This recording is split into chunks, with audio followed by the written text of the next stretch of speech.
Hey guys, so I wanted to talk about how you can get bookings in your parties or at your parties if you're doing in-home parties. This is going to be specifically about virtual party bookings. I'll do another one about in-home party bookings, but for now, with everything going on, I think focusing on virtual is the smart choice. So this is a multi kind of faceted thing. There is not one or even two things that you're going to do to automatically get you 3 bookings from every party. You kind of have to make sure, it's kind of like there's balloons in the air and you kind of have to start popping them all up. Do you see what I'm saying? Rather than catching one softball, there's kind of multiple things that you want to be doing to get those bookings into your calendar. So the first thing is, of course, getting really good about your host coaching. So I will talk about this with you, and there's going to be a video on host coaching in your virtual parties. So look out for that. But you need to have your host coaching on point, because host coaching is what determines how successful your party is, whether it be with the interaction or the amount of people who are in this, or how much fun your host is having, and therefore people are like, oh, she's really loving this experience, or the orders or things like that. These are all things that kind of impact your likelihood of getting bookings. So host coaching is really important. However, if you have a dud party, this is not a reason to not go for bookings. You do not know what diamonds are in that mine until you start asking, and we'll talk about what to do with that here in a second. But so if you have a dud party, still go for the bookings, because if anything, you can get a booking out of it, right? Sometimes that's the silver lining to these shows, and you just don't know who's interested until you ask. So, but all of those like fun party experiences are going to impact how many bookings you're able to get from a show. I always like to say to people too, people will buy despite you, but they will not book despite you. So if they have not loved you, they're not going to book. And I don't see any reason why they wouldn't love you. So don't feel like, oh, or if your numbers aren't great, don't think it's you, right? But I will say to you, the more personable that you are in your parties, the more you go out of your way to make sure everyone's having a great time, everyone's happy with their order. People are like, wow, she's so fun. She's like so personal.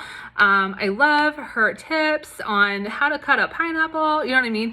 Those are things that are going to make people go, wow, I would love to do a party with her, right? So when you're getting bookings from your show, make sure that your show includes you, because people will decide what consultant they want to work with, and they'll meet you at a party, right? So get your face in front of things, be fun in your comments, make sure you're responding to people when they comment, because that is going to be what like the conversation starts with. So if you're doing a post with lots of interaction and someone posts something hilarious underneath that, you can say like, that was the funniest thing I've heard all day. You just made me smile. Things like that are really fun, because I have hilarious people in my parties, and I love to tell them that they made me smile, because if someone's funny, that's the goal of them being funny. Also, if someone's like, oh, I really love this cake that my grandmother used to make, and this reminds me of that, I'm like, oh my gosh, let's start a conversation. Does your grandma cook a lot? Do you have memories cooking with your grandmother? I do too. Like, you know what I'm saying? So get into the comment section and get asking questions, get personal with people, have conversations with them. And then when you go to book a party, then they're not going to be like, hey, who are you? If they don't recognize your name when you send them a message, right, problem. They should know who you are when you go to message them. So definitely make sure that you're letting people get to know you, and getting to know people in your group, because weirdly, when you get to know people in the group, they feel like they have gotten to know you better too. So keeping that relationship going between you and your customers is really key. Something I heard Kristen Moraga say, which I thought was genius, was she says she likes to learn 5 things about 5 people in the group. Genius, right? Because you have to be looking for that. Maybe make a note, like Susie loves chocolate ice cream. She has 3 dogs. She works at a dentist office and XYZ, because that paints a picture of who you're asking. And if you've done the work to get that information and figure that out, then your party's got a lot going on that's helping people get out there and create relationships, and you're doing the same with them, and likely they've gotten to know you and things like that, right? So this is all really important for getting bookings. The other thing is make sure that your party is fun, educational, and worthwhile. So if you're following the Dream Team template, this has all of that in there for you. So follow that structure that I use in there. Do not reinvent the wheel, but if you're using that template, you should be good to go with content. And just inject it with yourself, like maybe swap out some of the posts. So instead of like the stock post of, I don't know, the mix and chop, maybe post a picture of yourself using the mix and chop with like a fun tip with it, right? So use that template and then just start injecting it with personal posts, if that makes sense. So you can use that as kind of a guideline without having to reinvent the wheel. But anytime you include things like of your own photos versus the stock photos, it's going to be better. So yeah, I hope that makes sense. I feel like I'm a little rambly, but this is like a multifaceted thing. So, okay. So secondly, you want to make sure that your host is having a great experience and that she would recommend you. So even if the show isn't doing the greatest with sales or things like that, your host should still be able to say, you know what, my consultant was really easy to work with and things like that. So make sure that you're doing your due diligence with your host. That kind of goes back to host coaching. And also, okay, so I do like to send friend requests to people in the beginning of the party. And there's kind of a sweet spot to do this. You don't want to do it right out the gate, right? You don't want to be like, invite to the show, friend request, right? Because people, they're like, oh, I don't know, right? It feels kind of like those people who message you with the really long names and like a picture of someone who you're like, I don't know that person. Anyway, so you don't want to be that person. But so after maybe like a day where they've gotten to know you, send them a friend request. Some of them will accept it, some of them won't. Whatever, everyone has a different preference on how they screen friend requests, but the ones that do accept your friend requests are going to see your messages way easier, and they're likely people who are probably going to book with you. If they're comfortable doing that, they're like, hey, I like this chick, let's add her into the friend pool. The likelihood of you booking with that person just went up, right? So sending out friend requests is really smart. The other thing that I like to do in my Facebook party, the party that we're doing with that, is do a Google drawing form. And again, this is something that I do for many reasons, but bookings is one of those reasons. So the Google drawing form is, they have to have the name of the host too, because you'll drive yourself crazy if you don't have them answer that. And make sure that you say host, wink, not consultant, because a lot of times they'll put your name down. You're like, super helpful. Anyway, so you want their name, stuff like that. You can put their email and if they want to receive your newsletter. And then I put like the link to my VIP group and then the link to my page and a friend request thing there. So I do a lot. I can send it to you. You can look at it. But at the bottom part, there is, are you interested in hosting a virtual party of your own? And yes, maybe, no thank you. And then I put like options for dates below that. You have to make sure you update that. If you don't feel like you're going to update the dates, then just don't include that part and just reach out. So, but this drawing form is really great. And I do and of course I do one about additional income at the bottom, right? So it's just a Google form. It kind of just gets me going with the party. I add in a section about like, do you have any suggestions for improving the party experience? Or, things like that, like things that you would want to know about people's experience at the party. You could put like, was this your first Pampered Chef party, or how many have you been to in the past, whatever. You can ask questions like that. It's great.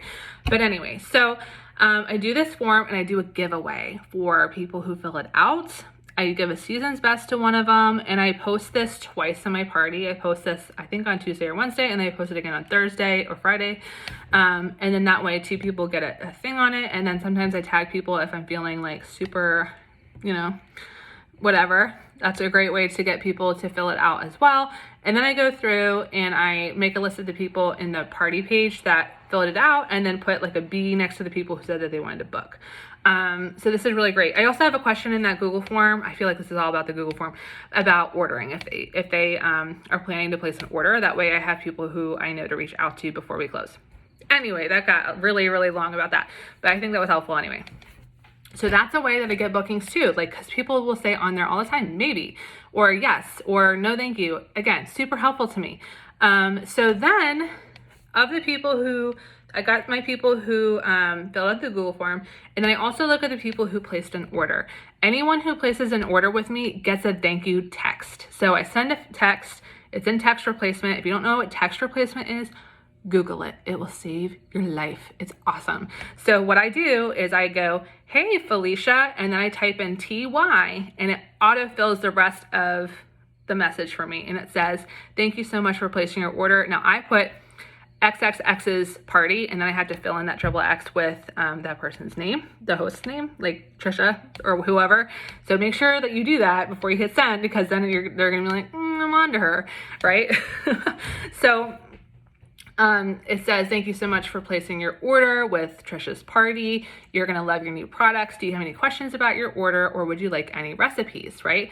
So it's customer care first. That is the first mission, is providing really good service, right? Don't ask for, don't ask for a booking before you said thank you for the order, because that's gonna peeve people off, right? So make sure you thank them, because they're gonna be like, oh, did you see that I just spent $150? Did you see that? You need to offer service first. So if they say, oh my gosh, I would love recipes, I have a copy paste thing that I send of all the seasonal recipes that I love. I send that to them, and it's just saved in Evernote, copy, and I email it to them. And I say, here's the seasonal recipes. Feel free to pin these. Go look further on the site. There's more recipes you can find right on that site it's sourced from. Again, this is all auto-filled in my Evernote. I just copy paste. If I see that they ordered a 12-inch cast iron skillet, I have a section in my recipe thing of just recipes for that, and I include that on there as well, and it goes in the email, and they save that email, and then they see my name every time they go looking for a recipe. It's very, very, very, very smart. Anyway, so they get the text, they get the email. If they have a landline, you send them an email or a message on Facebook, and then once you've started that conversation, you would say then, hey, I don't know if you'd be interested, but I would love to do a party with you. What do you think?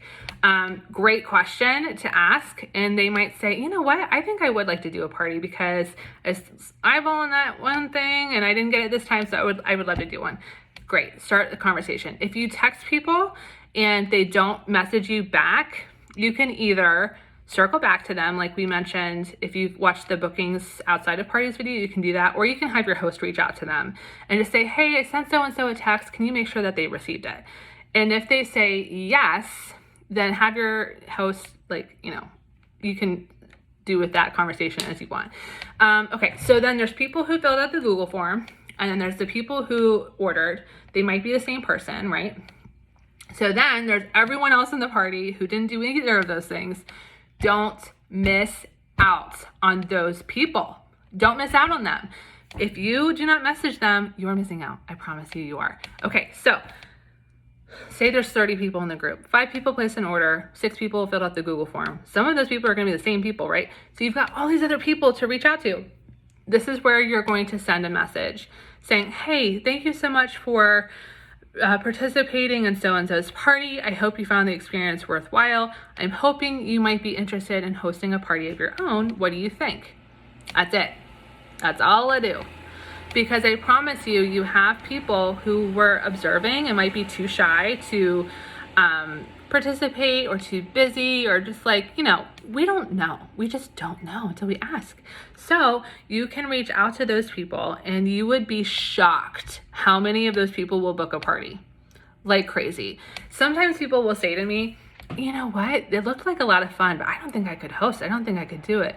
And I'm like, you absolutely can do it. It's like the easiest thing ever. Right? If you can get on Facebook, you can host a party. It's really simple. I will help you. And they're like, okay, well, I can't promise it would be that great. And I'll be like, girl, I got you. We're going to make this a fun party. Okay. So all you have to do is give them a little bit of confidence, and then they're going to be excited. Okay. So here's the thing that people do that drive me bananas when they miss doing this. You have got to set a date. You've got to. If you do not set a date after getting them to say yes or maybe, then you are going to miss out on this booking. You do not want to be that girl chasing them down, be like, hey, remember that time you said you'd do a party with me? Well, I forgot to do this. And so, no, you don't want to do this. Do not do this. You need to set the date. I love saying the word reserve a date because for me, that is really what it is. I only do so many parties a week. So if they don't have that week reserved, I can't promise that they're going to get in on it. So I always set the date. I don't care if they're booking for March of 3 years from now, we're getting it in the calendar. We can always move it. So what I'll say to them, great. Say, yeah, I think I'm interested. Great. Let me reserve a spot for you. And then we'll talk about the party or something like that. You know what I'm saying? And then if they're like, oh, I'm not really ready to reserve a date, then we can talk more, right? So, but I like to get the date set. So I'll say to them, great, I'm super excited. You're going to love this experience. I have XYZ open. Which one do you want? Okay, that works if you're booking out. If you need bookings like tomorrow, if you're like dry and you're like, I don't want to wait till October, don't give them that option unless they ask for it. Just say to them something like, great, I'm so excited. I'm really hoping we could make September 18th work, the week of that week work. Would that work for you? See how I'm doing that? Like, it's not like I need you to book this date, but it is like, I'm hoping you're being honest. Like, I would like for you to pick this date. Is there any reason we couldn't do that date? And if then they say to you, you know what, that's the week of my daughter's dance recital. Can we do the next week? Done. Absolutely. And then you pencil them in. If they say, you know what, I'd really love to wait till soccer season's done. Can we do January?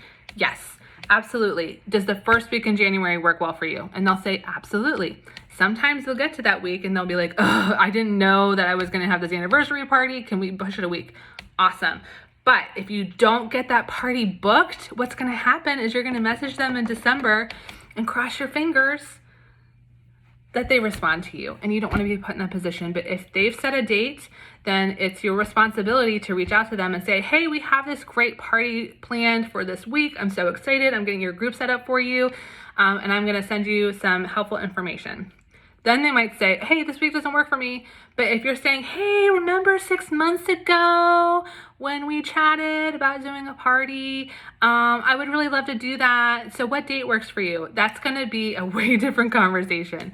So get the date in the calendar. It's so much easier. And then when you go and look forward, you're going to be like, oh my gosh, in December, I'm fully booked. You're going to have that happen. It's going to be awesome. So there's another person that people always forget about in the party. And if you forget this person, you are going to kick yourself in the butt because you're going to be like, oh, you need to rebook your host. Say it with me. I need to rebook my host. You need to rebook her or him, because what you don't want to have happen is you don't want to find out in 4 months that they booked with someone else who asked them. They're not loyal to you unless you ask. There is no reason that they can't book with someone else. I'm sorry. I know that we live in this world where like, how dare she book with another consultant? I'm sorry. You cannot have that attitude because you will find yourself constantly disappointed. You need to put yourself out there and you need to be asking the question and going after stuff, and stop assuming that just because someone booked with you before that they're like automatically in contract to do all their parties with you in the future. That's just not the way it works. And I wish it did. But like I said, you will be disappointed if you let these go, okay? So what you need to do is you need to say to them, hey, this was so fantastic. I'm so glad that we did this. I would love to do this again when the new book comes out, maybe in May or something like that. Can I reserve a spot for you? And if it ends up not being a great time, we can move it. Yes. And then they'll say, of course. You know what I mean? I would love to do that. And even if they say, I'm not quite sure, you know what I mean? You can still say, okay, can I reach out maybe later, or maybe we can just reserve it. And if it doesn't end up working out, I totally understand. I just want to make sure we have that spot saved for you. That's a different conversation than, finding out that they booked with someone else. But if they have that date booked with you and they were happy with their experience, then that's a great way to make sure that you get repeat hosts. And they're the best hosts because they've already done this. They already know the drill, and then they already, you know, it's just great. And they are way more likely to join your team. It's just, all of this stuff is so much easier whenever you ask that question and get in front of it. So I hope that was helpful. I'm trying to think if I missed any kinds of details on this. Yeah, I think that's about all of it. There's so many different things that you can do. Posting the specials is really smart. So like, post in your template, make sure that you have like this month's special in there, or the benefits of hosting, because they're not going to respond to that. They're not going to say, oh, sign me up when they see the post. That's just not how it works. But they might see that post, and then they might see that rock crop that they really want, and they might have a lot of fun with that game that you posted that was hilarious, and then they might think that your pineapple wedger tip was like so great. And then when you reach out to them, they'll say, you know what, I think I do want to do a party.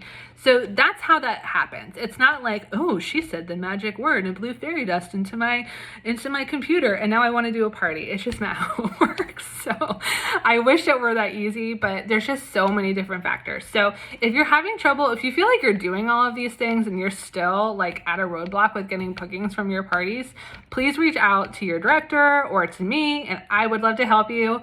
And I hope this is helpful, and yeah, have a great day. Bye.